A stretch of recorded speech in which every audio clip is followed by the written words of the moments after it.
You thought your single life was tough? Try snoring in Massachusetts. That's right. It's literally illegal to snore in public unless you're married. Apparently, solo snorers are a menace, but if you've got a ring, snore away.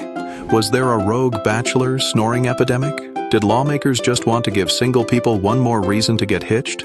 Who knows, but if you're caught snoring on a park bench without a spouse, you could technically be breaking the law. So next time you nod off in Boston, you better bring a marriage license and maybe some earplugs.